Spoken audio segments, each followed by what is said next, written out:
실망과 반발로 막을 내렸지만 사실 테러 방지법 제정을 둘러싼 야당의 무제한 토론 필리버스터는 유권자들 특히 젊은 층이 정치에 관심을 갖게 만든 계기라는 평가를 받았습니다. 8박 9일간 전국을 뒤흔든 필리버스터에 대한 이야기 나눠보기 위해서 더불어민주당 신경민 의원 스튜디오에 나와 계십니다. 안녕하십니까? 네, 안녕하십니까? 저하고 자리를 바꾸셔야 될 것 같은데 계속에 앉아 계셔서 제가 참 불안합니다, 사실. 와주셔서 감사드리고요. 네. 그 한 가지 이제 먼저 묻고 싶은 것은 네. 사실인데 아까도 제가 잠깐 말씀을 드렸습니다만 젊은 층이나 또 야당을 지지하는 많은 사람들이 계속 하기를 원했지 않습니까? 네. 그런데 접을 수밖에 없었던 그 이유를 좀 먼저 말씀을 해주시겠어요? 제일 중요한 이유는요. 예. 저희들이 선거법 협상을 여당과 쭉 해오면서 이게 결국은 안 됐지 않습니까? 예, 그랬었죠. 그런데 선거는 4월 13일로 정해져 있고요. 예. 선거에 관련된 여러 가지 각종 절차가 있는데 그 사실 출발점은 선거구 확정일 겁니다. 예. 그러니까 관련 법들이 있고 제도적 절차가 있고 또 특히 지금은 전 세계적으로 저희 국민들이 투표를 참여할 수 있게 돼 있기 때문에 그런 전 세계적인 절차가 또 있습니다. 그런 걸 저런 걸 계산을 해서 역순으로 4월 13일부터 쭉 되짚어 보면 3월 4일이 그 모든 절차를 시작하기 위해서의 시작점이 됩니다. 예. 그러니까 3월 4일 전에 예. 선거구 획정에 관련된 여러 가지 법률을 그 선거법 관련된 법률을 통과를 시켜줘야 된다는 결론이 나옵니다. 예. 그리고 실제로 그 일을 주관을 하는 선거관리위원회가 3월 4일이라는 시점을 저희들에게 간접적으로 얘기를 했고요. 예. 그러니까 3월 만약에 계속 지금 임시국회는 3월 10일 24시까지거든요. 예. 만약에 저희들이 3월 10일까지 계속 했다. 그럼 지금도 하고 있을 거 아닙니까? 그렇죠. 예, 맞습니다. 그러면 이제 3월 4일을 넘기는 시점, 3월 5일, 6일 시점에 야당 때문에 4.13 선거는 물 건너갔다. 그렇죠. 부득이하게 5월이나 6월에 총선을 할 수밖에 없다라는 비난을 받게 됩니다. 특히 5월 29일이 19대 임기의 만료기 때문에 5월 29일 안에는 또 총선 절차가 맞춰져야 되거든요. 그렇죠. 그러니까 그렇게 역순으로 봤을 때 3월 4일이 사실상의 데드라인이다 라고 된 거죠. 그런 시점에서 당 지도부가 고민을 하기 시작을 했고요. 그러면 3월 4일이라는 시점을 넘길 것이냐 말 것이냐라는 것을 결정을 했어야 되거든요. 근데 이제 어떻게 끝내야 되느냐라는 문제에 대해서 저희들이 심각하게 고민을 못한 겁니다. 물론 시작할 때 또 3월 4일이라는 문제가 있었거든요. 3월 10일까지 갈 수 있느냐라는 문제가 계속 저희들을 짓누른 아주 대단히 중요한 현안이었습니다. 그래서 그 무게를 어떻게 보면 4.13 총선의 무게를 견디지 못했고요. 그 선거법 협상의 결과를 보면은 그러면 그걸 작년 9월이나 10월쯤 마무리했으면 어떻겠는데 왜 이렇게 질질질 끌어가지고 2월을 넘겨서 3월까지 왔느냐라고 물으시면 그건 이제 좀 할 말은 없죠. 근데 이제 저는 그렇게 봤어요. 이렇게 오랜만에 젊은이들도 그렇게 얘기하고 SNS에 이게 많이 올라왔지만 국회의원의 제대로 역할을 하시는 모습을 봤다. 그리고 젊은이들도 그렇게 막 방청석에도 오고 어린아이들도 오고 또 SNS상에서 그 야당을 지지하는 필리버스터를 지지하는 많은 응원글들을 보시면서 이제 4년 동안 이제 국회의원을 하셨으니까 어떤 느낌을 받으셨어요? 예전에 의정 활동하실 때와 이 필리버스터 기간 동안에 국민이 보여준 모습에서 느끼는 차이점. 일단은 정치의 중요성은 이제 공부를 했거나 약간 그 사회 현상이나 정치 현상에 고민을 하시는 분들은 정치의 중요성에 대해서 이론이 없는데요. 저희들이 정치를 하는 사람이거나 아니면은 하여튼 정치에 야성을 가진 사람들이 저작거리에서 맞닥뜨리는 가장 어렵고도 쉬운 질문 하나가 싸우지 마라거든요. 제발 싸우지 마라.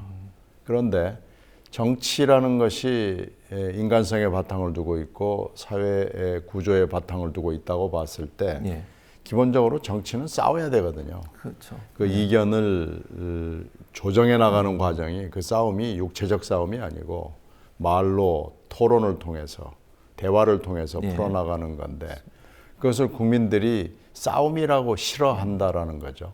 그러니까 국민들이 왜 그런 평가를 갖게 됐는지는 사실은 쉽게 짐작할 수 있습니다. 정치 비하, 정치 혐오 내지는 정치 증오까지 가서 정치 무용 내지는 정치는 사멸해야 될 존재다, 대상이다라고 하는 것은 그건 그렇게 조장하는 세력이 있다는 얘기거든요.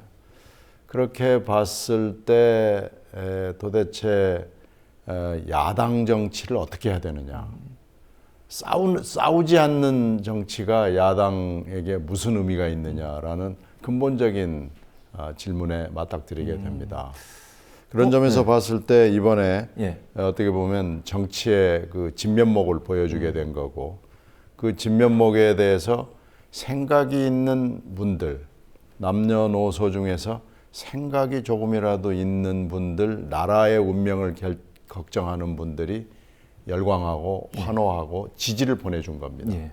그런 점에서는 대단히 좋은 결정을 하고 올바른 결정을 했는데요. 처음에 시작을 할 때 저희들이 굉장히 사실은 걱정을 했습니다. 그 걱정에 대해서는 조금 이따가 설명할 기회가 있을 걸로 생각을 합니다. 근데 그 걱정이 기우였다라는 것이 이번에 증명이 됐고 우리나라의 정치에서 사실 희망과 어떤 싹을 본 거라고 저는 평가합니다.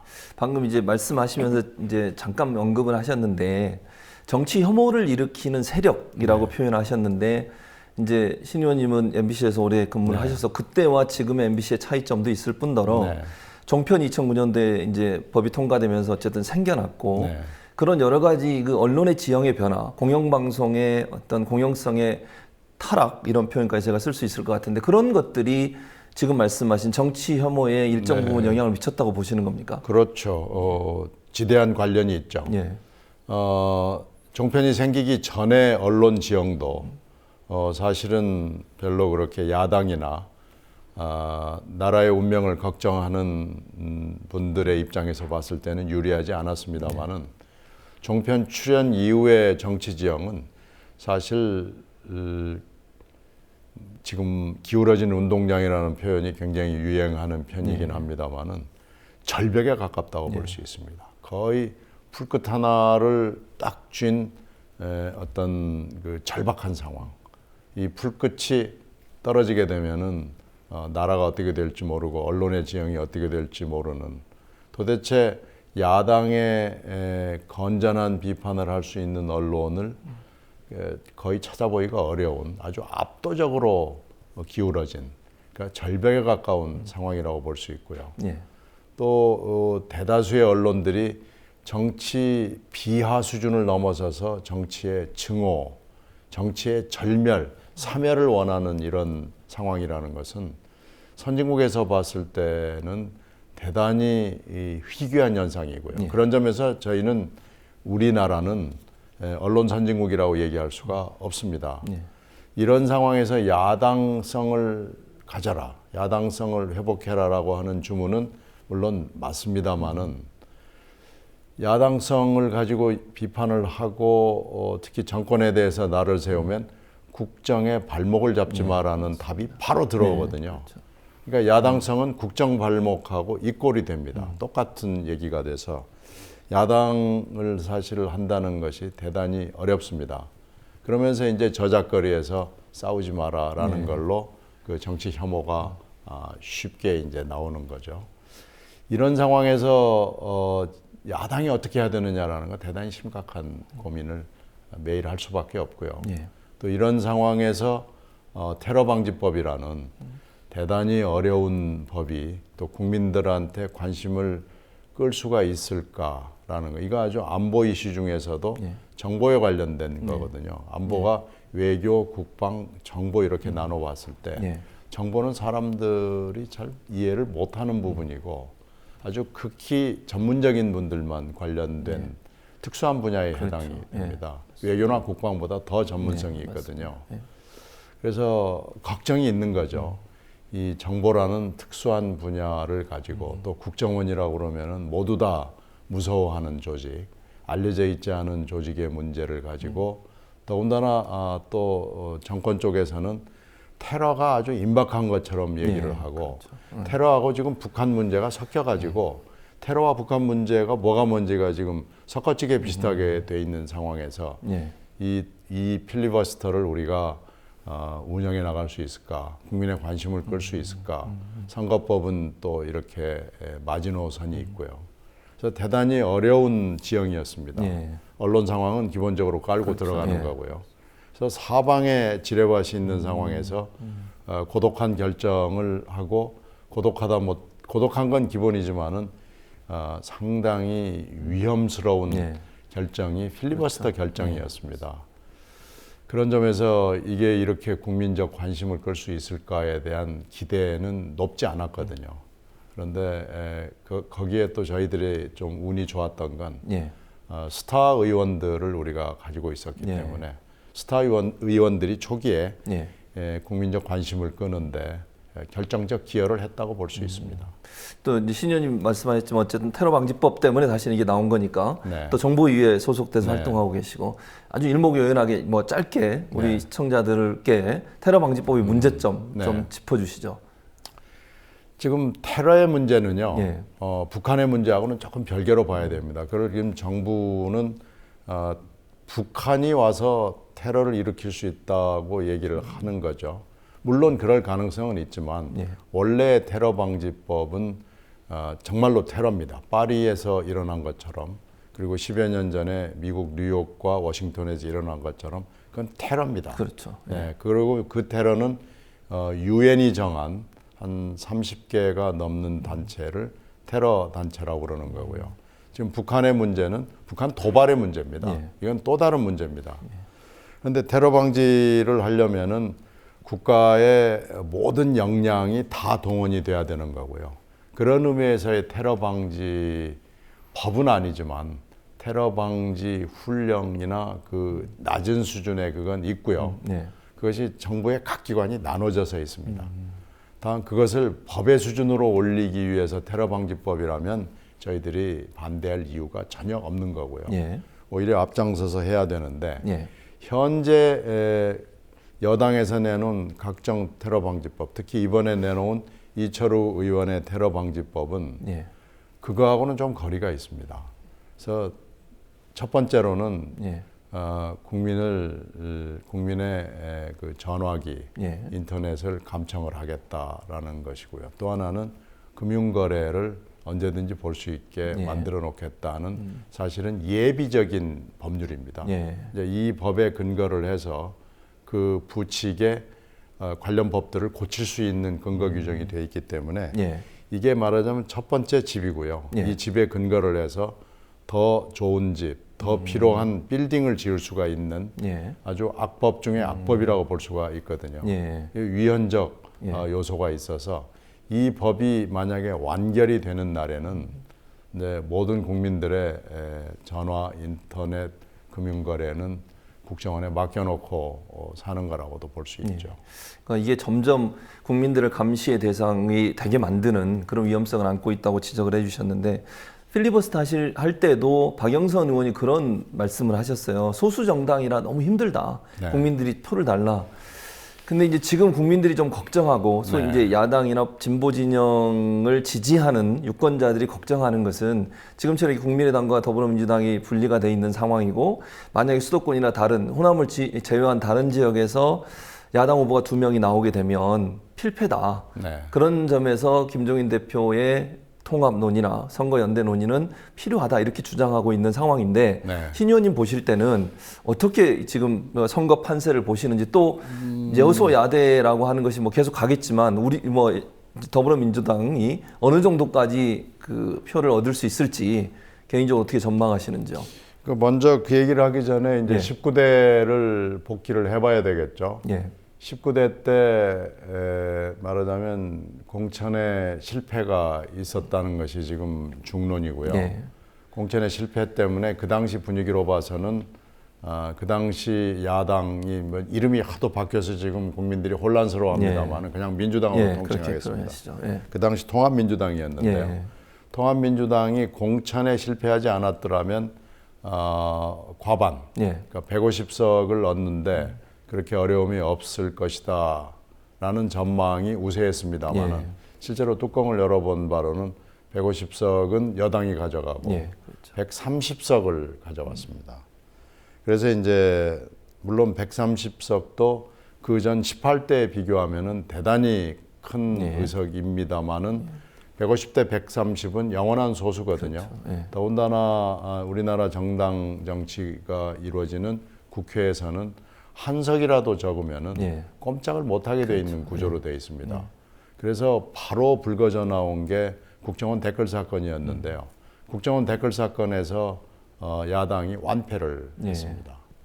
그럴 수밖에 없었던 것이 바로 소수 정당이었기 때문에 그렇게 됐거든요. 그러니까 19대 전반을 통틀어서 이런 현상, 소수 정당이었기 때문에 말을 제대로 못하고 아까 국정에 발목을 잡는다는 그런 논란 속에서 기울어진 운동장, 절벽 같은 운동장 속에서 이런 것들이 계속 19대 내내 되풀이가 되면서 야당은 야당성을 찾지를 못했고요. 이슈를 제대로 부각하지 못해서 국정원 댓글 사건에서도 졌고요. 세월호에서도 졌고요. 메르스에서도 별로 힘을 발휘를 못했고요. 계속 여러 가지 상황에서 매번 이런 일이 되풀이되어 왔습니다. 그런 점에서 그러면 20대 때는 어떻게 해야 되느냐라는 것이 대단히 중요한 문제로 지금 대두가 된 건데 여기에서 지금 국민의당이 이렇게 된 겁니다. 물론 그 당시 문재인, 안철수 두 대표의 갈등에서 비롯이 됐다라고 이제 우리가 이렇게 보지 않습니까? 그렇게 보죠. 그런 점에서 봤을 때는 이 갈등이 결국 20대 총선 결과를 예측하기 어렵게 만들고 잘못하면 뭡니까 180석을 내주면은 개헌 저지선이 무너지는 거죠. 개헌이 가능해지는 거죠. 그래서 만약에 180대 120 그런 구도로 갔을 때는 역사의 어떤 흐름으로 봤을 때는 지금 그리고 나라의 운명으로 봤을 때는 반역사적이라고 이렇게 볼 수가 있게 되는 거죠. 그런 점에서 이제 박영선 의원의 얘기나 그 눈물은 뭐 이해가 갑니다. 그렇게 될 것을 걱정을 하는 거죠. 180석 이상을 내놓게 됐을 때 우리 이 국회나 국민이 받아야 될 그 압박과 서름에 대해서 지금 너무나 걱정이 큰 거고요. 국민의당이 무슨 생각을 하는지 저희들은 잘 모르겠습니다만은 이 안철수 대표가 나가게 된 부분에 대해서는 여러 사람들의 책임이 물론 있죠. 안 대표만의 책임이 있다고는 저는 생각하지 않습니다만은 지금 나라의 운명, 우리 이 국가의 큰 운명을 놓고 봤을 때는 야권의 분열은 대단히 어렵습니다. 그렇죠. 그리고 수도권 선거에서는 대개 한 50% 조금 넘는 투표율이 나오게 될 거고요. 그렇게 되면은 대개 4%, 5% 안에서 당락이 갈리고요. 심지어는 1% 미만에서 당락이 갈리는 경우도 많습니다. 19대가 그랬고 18대가 그렇고 역대 선거를 봤을 때 우리나라의 그 선거 지형과 여러 가지 그 유권자들의 성향이나 이런 걸 봤을 때요. 우리나라는 독특한 성향이 있거든요. 비가 오나 눈이 오나 바람이 부나 여당을 위해서 투표장에 가는 굉장히 굳건한 다이아몬드라고도 그러고 콘크리트라고 그러는 지지층이 지역과 세대와 뭐 이런 것을 망라하는 그 투표층이 있습니다. 이 다이아몬드 콘크리트 지지층이 이 굳건하게 존재하는 것은 우리 역사에서 또 우리 한국 풍토에서 지울 수 없는 일이고요. 그렇게 존재한다 그러면은 4%, 5% 미만, 심지어는 지난 19대 때 0.9% 차로 당락이 엇갈린 경우도 꽤 있었거든요. 그렇죠. 그렇게 보면 이번도 예외가 아닐 겁니다. 그렇게 따지면은 국민의당의 존재는 그러니까 이제 일여다야의 그 이 선거 구도는 선거 결과에 대단히 큰 영향을 미칠 수밖에 없는 거고요. 예. 이것은 아마 지금 선거판에서 제일 중요한 이슈가 될 겁니다. 좀 이제 대답하기 곤란한 질문일 수도 있는데 이제 시청자들 입장에서 궁금해할 수 있으니까 여쭤본다면 그러면 이제 만약의 경우에 여소야대가 또 됐다. 네. 또는 뭐 여대 야소죠. 여대 야소가 돼서 필패를 해가지고 야당이 이제 절대적인 적은 숫자가 당선이 됐을 때 그랬을 때 지금 박영선 의원이 말씀하신 것처럼 아무것도 할 수 없다고 하는데 그러면 20대에 가서도 만약에 여대 야소가 되면 그러면 뭐 민주당이나 아니면 민주당이 주축이 되는 야당이 아무것도 할 수 없는 상황이 되는 겁니까? 라고 시청자들이 물어보신다면 어떻게 답변하시겠습니까? 저는 뭐 그렇게 될 수밖에 없을 거라고 생각합니다. 지금의 여당을 우리가 몇 대 동안 겪어본 바로는 전혀 양보하지 않습니다. 그리고 언론의 구도도 나빠지면 나빠졌지 좋아질 가능성이 전혀 없거든요. 그리고 콘크리트 지지층이 더 굳건해질 거고요. 지금 현재 20대가 만약에 그렇게 비관적인 결과가 나오게 된다면 19대 때보다 훨씬 힘들게 될 거고요. 지금 여러 가지 위기 상황이 이미 18대, 19대 때 만들어진 거죠. 종편 만들어졌죠. 4대강 이렇게 됐죠. 자원외교 이렇게 됐죠. 국정원 댓글 사건, 세월호 뭐 이렇게 쭉쭉쭉 내려오는 그 맥으로 봤을 때 20대가 만약에 그런 구도로 선거 지형에서 그런 구도로 여대 야소로 가게 된다면은 매우 비관적인 일들이 일어나게 될 거고요. 더군다나 평화의 문제, 그리고 민생의 문제, 민주의 문제 이 세 측면에서 대단히 어려운 상황, 위기의 상황이 올 수밖에 없을 겁니다. 만약에 그렇다 하더라도 그러면 여대 야소의 결과가 나온다고 가정을 했을 경우에 그럼 야당이 뭘 할 수 있겠습니까? 20대 만약에 그런 경우가 나온다고 하면 그냥 손 놓고 있어야 되나요? 아니면 뭔가를 해야 되지 않겠습니까? 물론 해야죠. 물론 해야 될 것은 당연합니다만은 19대 때보다 훨씬 더 어려운 상황이 올 것은 분명하고요. 이미 19대에서 여대 야소가 구현이 됐기 때문에 20대에서의 여대 야소가 되는 상황은 훨씬 더 어려운 상황으로 가게 될 겁니다. 마지막으로 정말 어려운 질문일 수도 있는데 한 가지만 더 질문을 드리면 지금 사실은 이제 그러면 통합 논의 또는 수도권의 연대, 선거 연대 최소한이라도 그런 부분들이 논의가 돼서 여대 야소를 좀 깰 수 있는 구도를 만드는 것이 필요한데 거기에 가장 큰 걸림돌이라면 안철수 대표잖아요. 뭐라고 말씀을 해주시고 싶으세요, 안철수 대표한테, 신 의원님은? 글쎄, 안 대표는 대표로 정당에 이제 저희 정당하고 그때 통합이 됐을 때 제가 최고위원으로서 같이 일을 했고 국정원 해킹 사건 때도 같이 일을 했습니다. 그래서 안 대표에 대해서 뭐 모르지는 않죠. 그러나 안 대표의 여러 가지 지금 복잡한 상황은 약간 짐작이 가는 바가 있습니다만은 지금 제가 안 대표가 옆에 계신다면 말씀드릴 수 있는 것은 정말로 정치가 무엇인지, 나라의 운명이 무엇인지, 그리고 선거가 무엇인지를 심각하게 생각할 때라고 생각합니다. 정치는 그냥 생각만 있는 건 아니고요. 낭만도 아니고요. 정치는 현실이고 실제 상황이고 전투와 비슷한 거고요. 특히 이 정치의 핵심인 선거죠. 선거는 정말로 낭만이 아닙니다. 독립운동도 아니고요. 선거는 대단히 치밀한 전략과 전술을 구사하면서 국민의 마음을 읽어가면서 해야 되는 매일매일 시시각각이 중요한 결정의 연속이거든요. 이 결정의 연속은 대단히 심각한 거고요. 정치의 중요성은 뭐 이루 말할 수가 없고요. 이건 나라의 운명을 가르는 거고요. 특히 20대 총선은 바로 또 대선으로 연결되기 때문에 아마 20대 총선 결과는 우리나라의 진로에서 매우 중요한 결정이 될 걸로 생각합니다. 예. 정치는 낭만이나 예. 픽션이나 예. 이런 것이 아니라는 것을 좀 염두에 뒀으면 좋겠습니다. 예, 오늘 나오셔서 감사합니다. 예. 네, 고맙습니다. 수고하셨습니다. 예.